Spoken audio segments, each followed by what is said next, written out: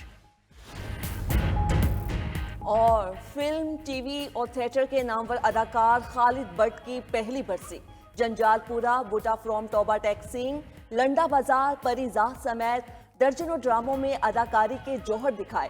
فن کے لیے خدمات پر پرائڈ آف پرفارمنس ایوارڈ سے نوازا گیا۔